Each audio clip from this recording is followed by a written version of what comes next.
Okay. This is it. We are live. All right. So, what I got for you is, check this out.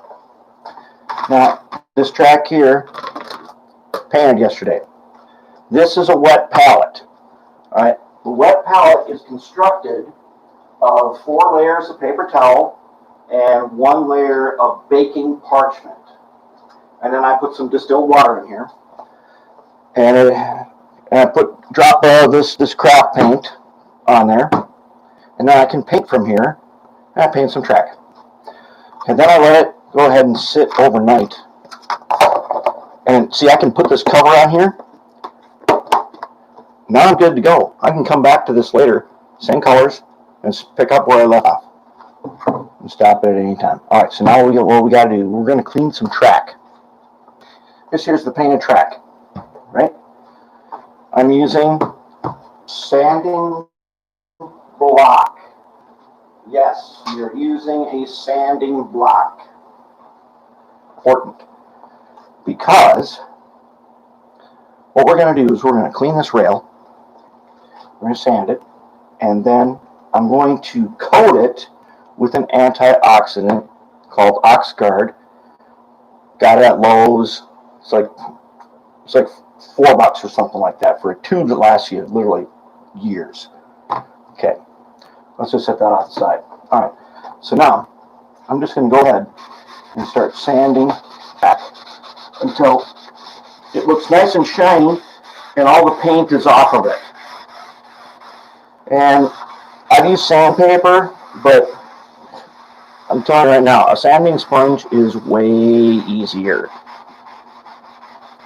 It's much easier. All right, let's move the camera just a little bit. See if you can see the push pins now. Okay, yep, you can see those push pins over there. That's the limit of where I painted.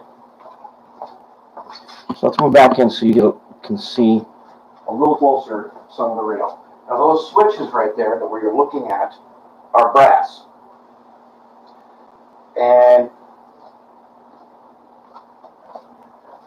And they're just plain old Atlas snap switches that are brass. Once the rail is painted and cleaned like this, you don't really see the difference that much.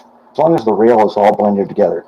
It's like applying camouflage. All right, now I'm going to take this paintbrush and a bit of OxGuard right here. I'm going to start, and I got to keep track of where I'm going. I'm going to start over here, and I'm going to paint the top of the rail. And I want to get this OxGuard onto the top of the rail. What OxGuard does, it is a conductive antioxidant. I've been testing it for more than 5 years. I have on my workbench the tracks that you've seen where I'm working before. All those tracks were treated with OxGuard in 2014. They have not needed to be cleaned since, and I've had no problems. The OxGuard keeps the track totally clean and conductive, and the reason for the scratches is because it fills in and makes a formula that they had available back then was very liquid. It was not persistent like this new stuff. But they thought that this would be the way. Coating your track with an antioxidant so it cannot oxidize. Much faster than nickel silver. And when it does, it becomes non-conductive. That's a bad thing to do. What do we use 91% alcohol for? It is a dryer. It dries things. When you clean track with 91% alcohol and it works in spite of the alcohol, not because of it.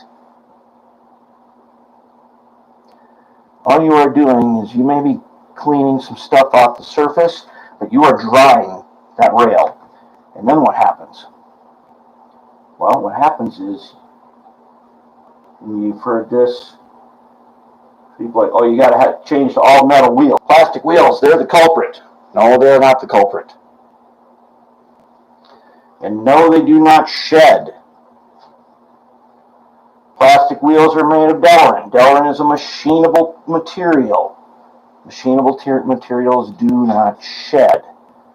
But I've seen it. I've seen stuff come off them. Yep, you have seen stuff come off. Because what does Delrin do really, really well? It accumulates a static charge. Static charge running around your layout acts like a magnet for dust. As those cars roll around the layout, they collect dust. And they collect that dust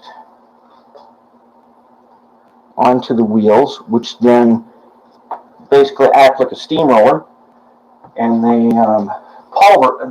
pound it flat into a film. And you've cleaned plastic wheels before, right?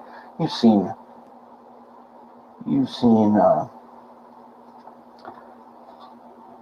the stuff that comes off. It's almost like this little rubbery film. That there is dust.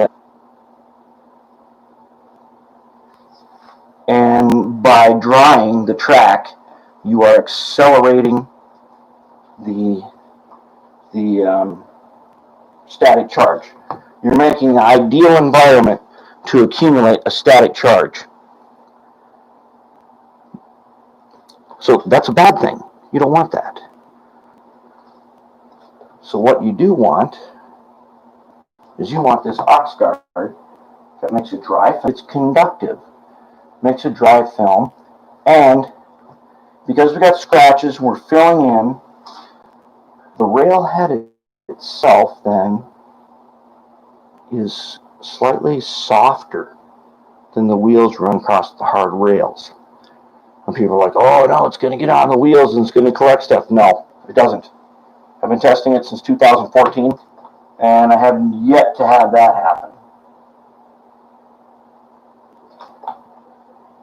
I coat all my locomotive wheels with this also, and it makes all the difference in the world. There are two ways we get pickup from locomotives. One is through many, many axles that pick up power. But two, if you look at the old toy trains, they didn't pick up power from that many axles. Power from every axle they had, they only picked it up from a couple. How did they do it? Well, they did it because they had a heavy weight in them. You want to see a prime example? Get yourself an old, like an AHM BL2. There's a giant chunk of lead in there. What that does is the sound of the motors.